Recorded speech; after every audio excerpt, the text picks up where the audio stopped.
अस्सलाम वालेकुम class. Last lecture में हमने फ्यूल सेल तक पढ़ लिया था। आज हमने पढ़ना है corrosion. Corrosion is a natural process due to which a metal suffers gradual decay when it interacts chemically with its environment. ठीक है, करोजन एक ऐसा प्रोसेस है जिसमें एक कोई भी मेटल है जो आहिस्ता आहिस्ता डिके की तरफ जाती है, यानी कि वो ख़त्म होना शुरू हो जाती है जब उसका इंट्रैक्शन केमिकली उसका इंट्रैक्शन इन्वायरमेंट के साथ होता है। ठीक है, यानी उस मेटल के ऑपोजिट जो केमिकल्स हैं जो इस पर अफेक्ट करते हैं इन्वायरमेंट में, तो वो उसको आहिस्ता आहिस्ता डिके की प्रोसेस की तरफ ले जाते हैं। डिके का मतलब है कि आहिस्ता आहिस्ता हम ख़त्म होना शुरू हो जाते हैं। During this interaction the surface of a metal is coated with compound such as oxides sulphides and carbonates. तो इस प्रोसेस के दौरान हमने क्या करना होता है कि मेटल को कोट करना होता है किसी भी और कंपाउंड के साथ, जिसमें हम ऑक्सीडाइज सल्फाइड्स वगैरह और कार्बोनेट्स वगैरह यूज़ करते हैं। ठीक है, कोट करना होता है उसका एक लेयर जो होती है, हम पेंट जिससे हम एक एग्जांपल में हम कह सकते हैं कि पेंट करते हैं। A common example is rusting of iron. ठीक है, इसमें एक कॉमन एग्जांपल दी गई है कि जैसे लोहे को जो जंग लगता है ना, where iron react with oxygen and water present in the atmosphere to form hydrogen ion oxide. ठीक है, जब आयरन को इन्वायरमेंट में इंट्रैक्ट करता है ना, जिसमें वाटर वेपर्स जो है वो ज़्यादा है। ठीक है, यानी कि हवा में नमी ज़्यादा है। ठीक है, ऑक्सीजन ज़्यादा है, तो क्या होगा कि आयरन लोहा जो है ना वो आहिस्ता आहिस्ता उसको जंग लगना शुरू हो जाएगा। Once iron begins to rust, और जब जंग लगना शुरू हो जाता है ना आयरन के एक दफ़ा, the process will continue as rust is porous and allow both air and moisture to come into contact with fresh metal underneath. तो क्या होता है कि जब एक दफ़ा लोहे को जंग लगना शुरू हो जाता है तो वो प्रोसेस जो वो कंटिन्यू हो जाता है। तो आहिस्ता आहिस्ता वो पोरस यानी आहिस्ता आहिस्ता उसके पोरस कहते हैं सुराखों को। ठीक है, उसके अंदर जाना शुरू हो जाता है और फिर कंटिन्यूसली एयर और मॉइस्चर जो है वो अगली लेयर्स तक जाता रहता है और उसको उसकी जो अंडरनीथ लेयर्स है ना उनको भी अफेक्ट करता है। Hence all the metals with corrode given enough time, मतलब कि सारी मेटल जो है जंगलूदा होने के लिए एक टाइम रिक्वायर होता है, बहुत टाइम लगता है। The process of corrosion of iron appear to require two important chemicals. अब लोहे को आयरन लगने के लिए दो केमिकल्स जो हैं वो ज़्यादा ज़रूरी होते हैं, ऑक्सीजन एंड वाटर। ठीक है, which are involve in the following electrochemical reaction.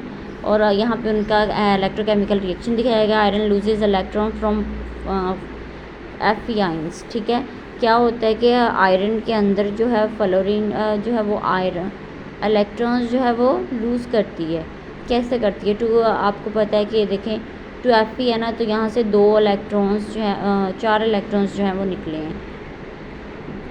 अब फ्लोरीन के 2 मालिक्यूल्स हैं ना, तो वहाँ पे देखेंगे 2Fe प्लस, जहाँ पे 2 प्लस होगा वहाँ से इलेक्ट्रॉन्स जो हैं वो निकलते हैं, और जहाँ पे माइनस होता है वहाँ पे ऐड होते हैं, गेन होते हैं। Oxygen gain these electrons in the presence of water to form hydroxide ions. ठीक है, क्या होता है कि ऑक्सीजन जो है वो ये इलेक्ट्रॉन्स वाटर से रिसीव करती है और हाइड्रोक्साइड आयन बनाती है। ठीक है, रिएक्शन में देखिए ऑक्सीजन है, उसने वाटर मालिक्यूल और इलेक्ट्रॉन्स गेन किए, तो क्या बनाया 4 molecule of hydroxide ion. Fe2+ then react with more oxygen and water to form iron hydroxide which is rust। ठीक है, क्या होता है कि मज़ीद आयरन जो है वो ऑक्सीजन और पानी के साथ रिएक्ट करती रहती है और हाइड्रोक्साइड आइंस बनाती रहती है, जो कि है रस्ट है, यानी कि वो जंग ही लगता रहता है।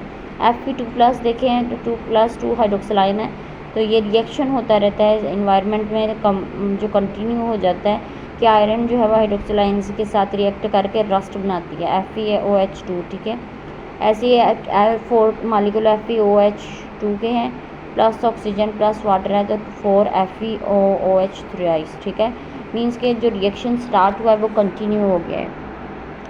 नेक्स्ट देखिए प्रिवेंशन ऑफ क्रोजन के, क्रोजन अगर जंग लगना शुरू हो गया है तो हम उसको कैसे मेटल को प्रिवेंट कर सकते हैं। Coating of the metal surface. ठीक है, फर्स्ट वो है मेथड है corrosion can be avoided by coating the metal surface with some barriers that prevent the contact of metal surface with the atmosphere. ठीक है, हम क्या करते हैं कि मेटल की सरफेस को हम कोट कर देते हैं एज अ बैरियर कहते हैं ना रुकावट को, तो वो मेटल के दरमियान और इन्वायरमेंट के दरमियान एक रुकावट के तौर पर काम करती है, ठीक है।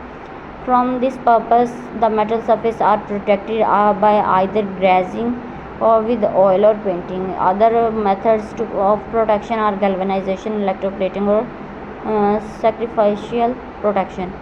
तो जो इस प्रोसेस के लिए जिसमें हमने मेटल को जो है वो प्रिवेंट करना है, ठीक है, तो उसमें हम कौन से जो कोटिंग मटेरियल यूज़ करेंगे, ऑयल भी हो सकता है और पेंटिंग वगैरह भी, ठीक है।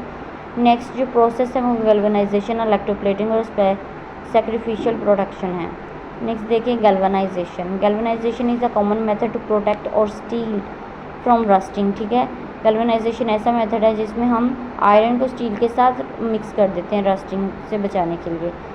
It involves the dipping of an iron sheet in a bath of molten zinc, ठीक है। इसमें क्या होता है कि आयरन शीट को मोल्टन कहते हैं लिक्विड फॉर्म में जो जिंक है उसके अंदर जो है वो आयरन शीट को डिप कर देना। A layer of zinc metal is get deposit on the iron sheet and prevent rusting. तो जो जिंक मेटल की जो लेयर है ना वो आयरन शीट पे डिपॉजिट हो जाती है, जमा हो जाती है, पेंट हो जाता है, ठीक है।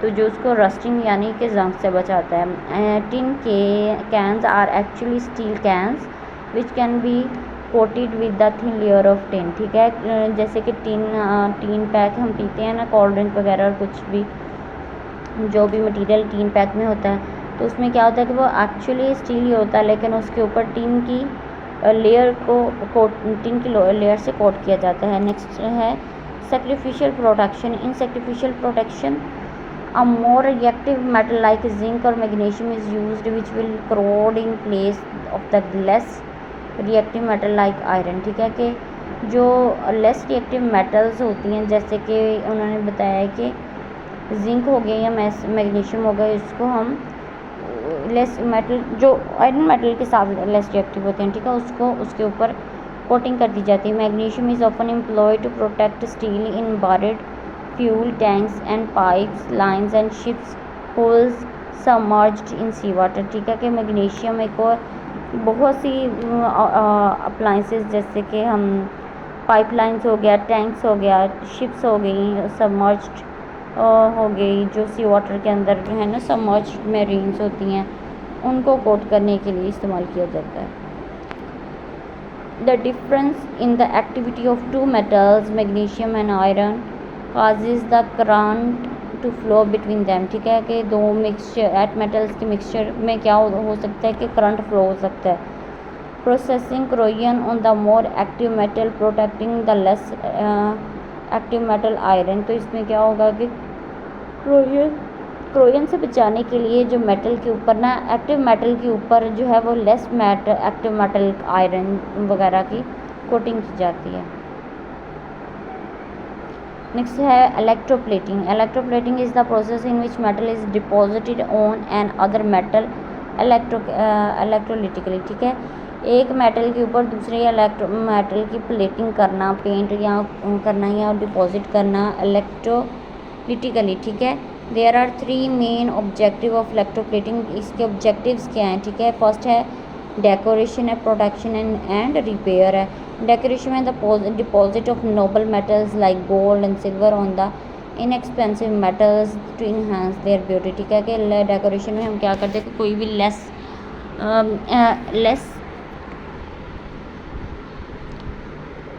एक्सपेंसिव मेटल है उसके ऊपर हमने मेटल या गोल्ड या सिल्वर वगैरह की जो है वो कोटिंग कर देते हैं, जिससे क्या होता है कि उसकी खूबसूरती में इजाफा हो जाता है। नेक्स्ट है protection to protect metals from rusting as well as from the reaction of organic acids, ठीक है। एक तो हमने ऊपर भी पढ़ा है कि क्रोजन से या कोई भी मेटल को डिके से बचाने के लिए हम क्या करते हैं कि उसकी प्रोटेक्शन के लिए उसके ऊपर इलेक्ट्रोप्लेटिंग कर देते हैं, पेंट वगैरह कर देते हैं, ठीक है। नेक्स्ट है repair to weld the broken parts of the machinery by electrodeposition of metals, ठीक है। रिपेयर में हम क्या करते हैं कि अगर किसी भी इंजन में या कोई भी पार्ट्स मशीनरी में पार्ट में जो है वो ब्रोक हो जाता है, टूट जाता है, तो हमने उसकी इलेक्ट्रोप्लेटिंग करनी होती है किसी और मेटल के थ्रू, जिसे हम जोड़ भी कहते हैं कि जोड़ लगा दिया।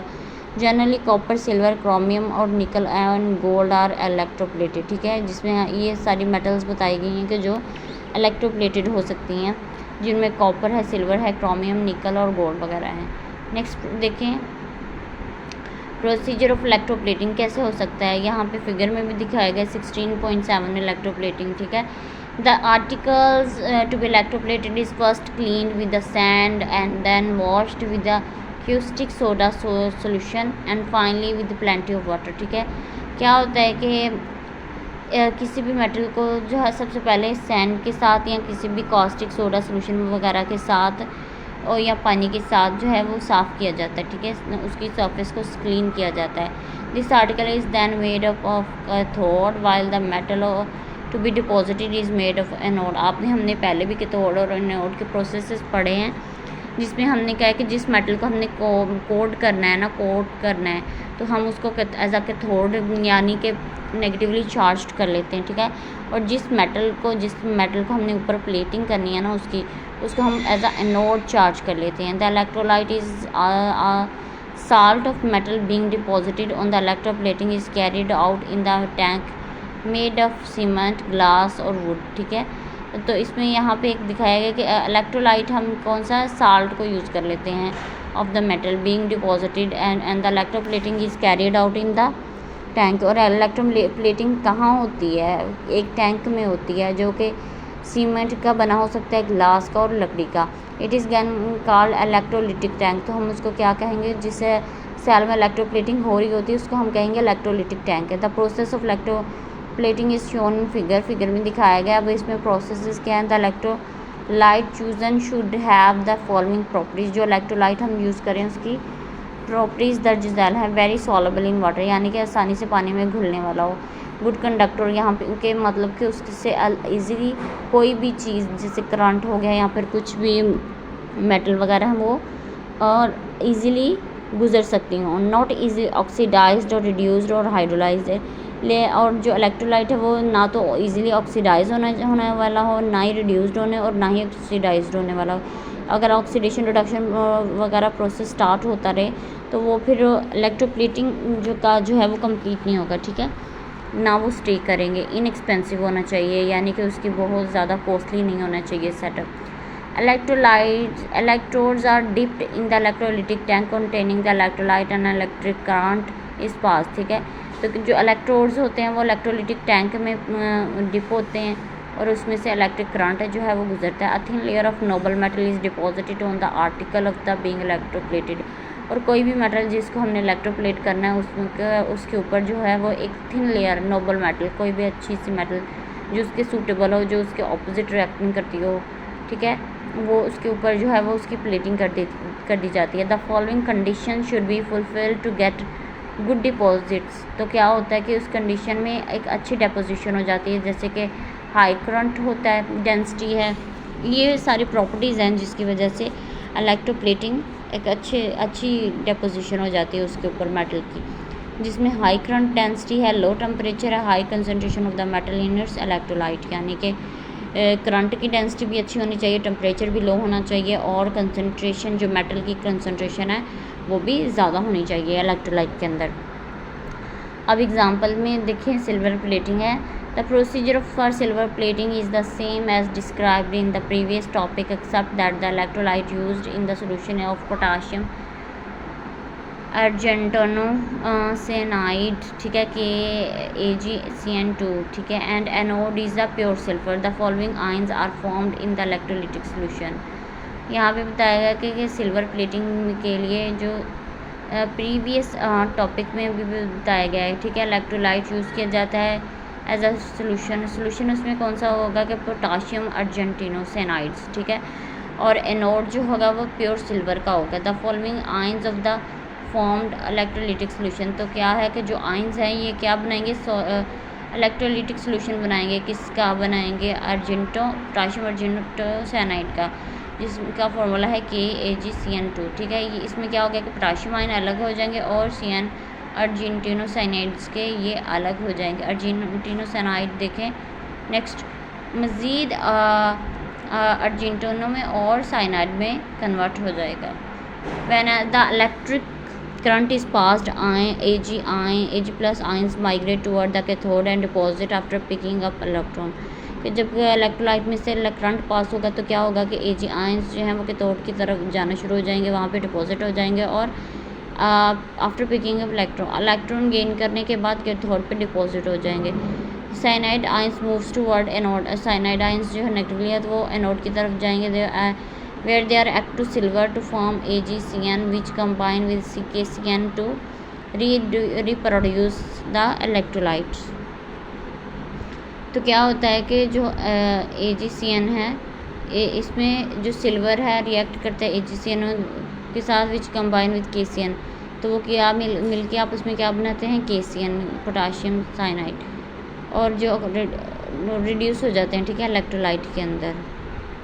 नेक्स्ट है copper plating. In copper plating in the anode is made up of copper metal and the electrolyte is CuSO4 to which a few drops of sulfuric acid are added to prevent its hydrolysis। यहाँ पे बताया गया है कि जो copper है ना, anode है वो कॉपर मेटल का बना हुआ है और इलेक्ट्रोलाइट में क्या है, कॉपर सल्फेट सोल्यूशन है to which a few drops of sulphuric acid is added. इसमें कुछ ड्रॉप्स जो हैं वो सल्फ्यूरिक एसिड में के डाले जाएंगे टू प्रिवेंट इट्स हाइड्रोलिसिस, के हाइड्रोलिसिस का प्रोसेस ना हो जाए, ठीक है। कॉपर सल्फेट आयन में चंद ड्रॉप सल्फ्यूरिक एसिड के डाले जाएंगे ताकि वो हाइड्रोलाइज ना हो जाए।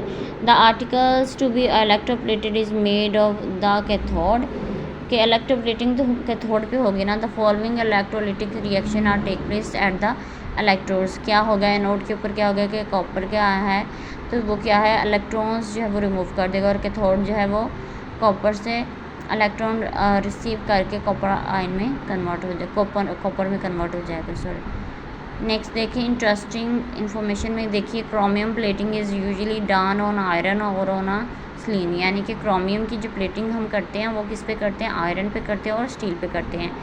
The chromium metal does not directly adhere to the iron properly, ठीक है।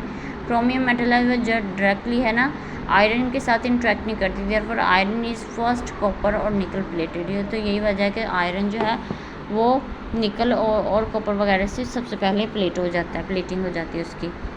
होप सो कि आपको इसकी समझ आ गई। आज हमने पढ़ा है इलेक्ट्रोप्लेटिंग और क्रोयन, आपने इसको अच्छे से याद करना है।